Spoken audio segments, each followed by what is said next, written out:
Hello प्यारे बच्चों, मेरा नाम Ajay Rathore, MBBS first year student. तो प्यारे बच्चों, देखते ही देखते नेट की एग्जाम बहुत ही करीब आ चुकी है और बच्चों के भर भर के मैसेज आ रहे हैं कि सर हमारे मॉक टेस्ट में कम नंबर आ रहे हैं। हम 3-4 दिनों में कैसे अपने मार्क्स इंक्रीज करें सर। डिमोटिवेशन हो रहा है, ओवर थिंकिंग हो रही है कि हमारा सिलेक्शन हो रहा है या नहीं। इसी के लिए मैं आपके लिए लेकर आऊँ नीट 2024 के लिए महाप्लान, जहाँ से मैं 100% गारंटी दे रहा हूँ कि आपके मार्क्स इंक्रीज होने वाले हैं।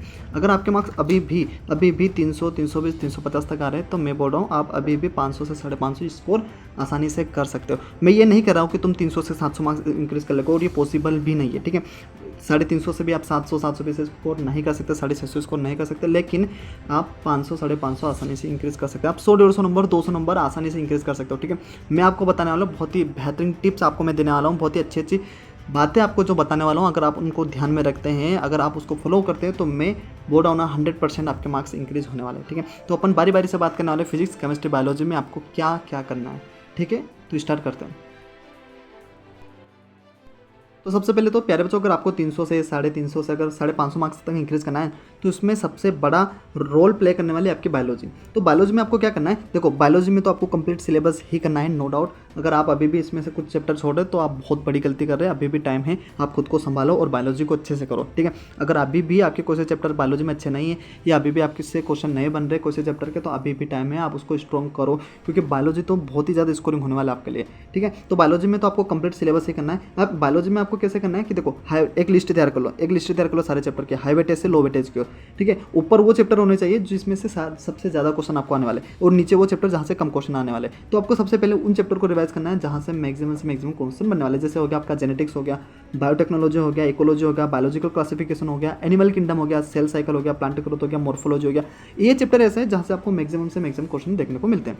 तो आपको सबसे पहले क्या करना है, इन्हीं चैप्टर पर ध्यान देना, फिर दूसरे चैप्टर पर जाना है। अब आपको बता दूं, अगर आप अभी भी कोचिंग के नोट्स फॉलो कर रहे हैं, आपको बिल्कुल भी नहीं करना, आपको सिर्फ एनसीईआरटी पढ़ना है। एनसीईआरटी में भी की पॉइंट्स पर ध्यान देना है, ठीक है। सिर्फ एनसीईआरटी ही पढ़नी है और एनसीईआरटी में भी की पॉइंट्स पढ़ना है। इससे क्या होगा, आपके फास्टेस्ट रिवीजन हो जाएगा। देखो मेरी एनसीईआरटी देखो, ठीक है। मैं क्या करता था लास्ट टाइम में, सिर्फ जो हाईलाइटेड पॉइंट है, जो हाईलाइटेड वर्ड्स है, उनको पढ़ता था, ठीक है। इससे क्विक रिवीजन होता है, अच्छा रिवीजन होता है, फास्टेस्ट रिवीजन हो जाता है, ठीक है। आप टाइम भी बच जाएगा इससे आपका, ओके। तो मैं ऐसा पढ़ता, मैं क्या करता था, सिर्फ ये जो मैंने हाईलाइट किया सिर्फ उसी को पढ़ता था। इससे क्या होता था, मेरा टाइम बचता था और ज़्यादा से ज़्यादा मैं चैप्टर कम टाइम में कंप्लीट कर लेता था। इससे क्या होता था, कॉन्फिडेंस बढ़ता था, ठीक है। आपको सिर्फ कॉन्फिडेंस मेंटेन रखना है, कॉन्फिडेंस बढ़ाना है, ओके। तो आपको कंप्लीट सिलेबस करना है, कोचिंग के नोट्स अभी फॉलो नहीं करना है, ओनली एनसीईआरटी पढ़नी है। और एनसीईआरटी में भी क्या पढ़ना है, की पॉइंट्स पढ़ने हैं, हाईलाइटेड पॉइंट पढ़ने हैं। अगर आपके पास अभी भी टाइम बचता है तो आप 1-2 मॉक टेस्ट दे सकते हैं बायोलॉजी के लिए, ताकि आपको पता चल सके कि कौन सा चैप्टर अभी भी आपका वीक है, ठीक है। क्योंकि बायोलॉजी बहुत इंपॉर्टेंट है यार, इसको आप स्किप नहीं कर सकते। अगर आप अभी भी कुछ चैप्टर स्किप कर रहे हैं तो मैं बोल रहा हूँ आपका सिलेक्शन नहीं होने वाला, ठीक है। खुला बोल रहा हूँ, आपका सिलेक्शन नहीं होने वाला। बायोलॉजी सबसे इंपॉर्टेंट है, इससे बिल्कुल भी लापरवाही आपको नहीं करना है, ठीक है। क्वेश्चन प्रैक्टिस, अगर आपके पास टाइम है तो क्वेश्चन प्रैक्टिस कर सकते हैं। अभी भी 5 साल के क्वेश्चन प्रैक्टिस आप लगा सकते हैं बायोलॉजी के, है ना। बायोलॉजी में न्यूमेरिकल्स आते नहीं है, ठीक है। तो अभी भी अगर आप करते हैं तो ज़्यादा टाइम लगने वाला नहीं। जैसे पहला चैप्टर उठा ले, उसमें कितने क्वेश्चन आते हैं, 5 साल में कितने क्वेश्चन आएंगे, 5 से 10 या 15 क्वेश्चन। उसमें न्यूमेरिकल्स तो है नहीं, तो मतलब 2-4 मिनट में ही आप सारे पीवाईक्यू कर सकते हैं, ठीक है, एक चैप्टर के।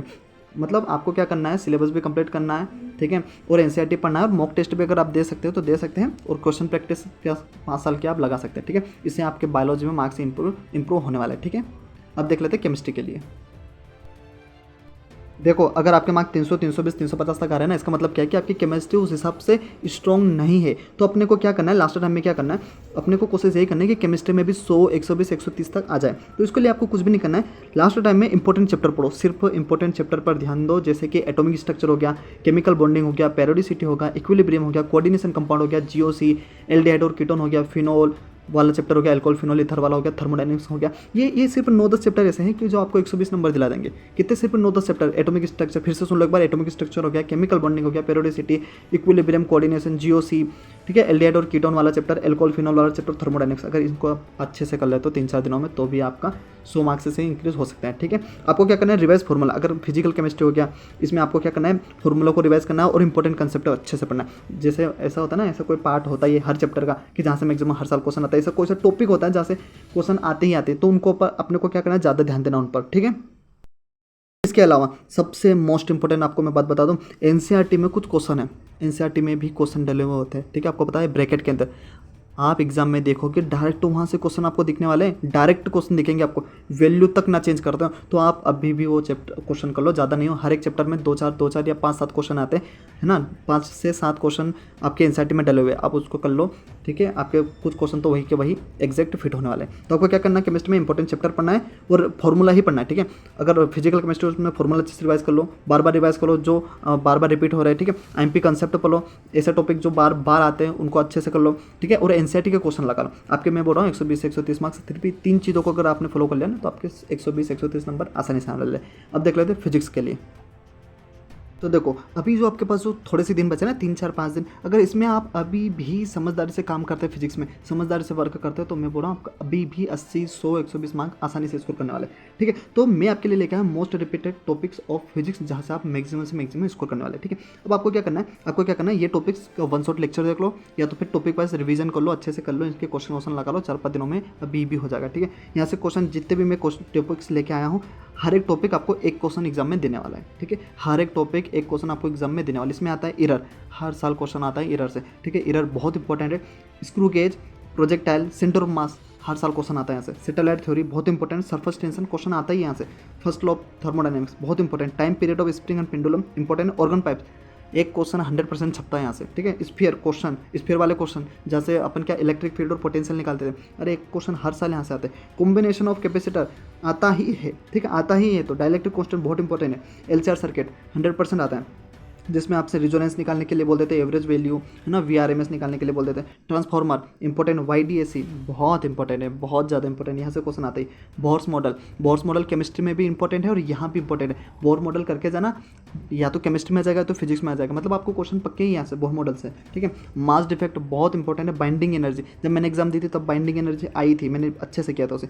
मॉड्यूलस इलास्टिसिटी इंपॉर्टेंट क्वेश्चन है। लॉजिक गेट तो फ्री का क्वेश्चन, मतलब फ्री के मार्क्स आपको देता है, ठीक है। बहुत ही इंपॉर्टेंट टॉपिक है, आता ही आता है, ठीक है। और पीएन जंक्शन डायोड, अगर आप इन टॉपिक को कर ले तो मैं बोल रहा हूँ 15 से 20 क्वेश्चन डायरेक्ट वहाँ छपेंगे। 20 क्वेश्चन मान लो बोले, 15 से 20 क्वेश्चन आपके छपने ही वाले हैं। तो आप इन टॉपिक को अभी भी अगर करते हैं तो आप फिजिक्स में अच्छा स्कोर कर सकते हैं। तो बायोलॉजी में क्या करना है आपको, अपन फिर से देख ले। तो बायोलॉजी में आपको क्या करना है, कंप्लीट सिलेबस पढ़ना है। हाई वेटेज वालों को पहले पढ़ना है, लो वेटेज वालों को बाद में पढ़ना है। क्या पढ़ना है, एनसीईआरटी की की पॉइंट्स पढ़ना है। केमिस्ट्री में क्या करना है, इंपॉर्टेंट चैप्टर अभी भी आप कर सकते हैं, है ना, जैसे मैंने लिस्ट बता दी थी। एटॉमिक स्ट्रक्चर हो गया, केमिकल बॉन्डिंग हो गया, पेरियोडिसिटी, इक्विलिब्रियम हो गया, कोऑर्डिनेशन, ये सारे चैप्टर आपको अच्छे से करना है। इसी से आपके 100 से 120 नंबर आपको आते हैं, ठीक है।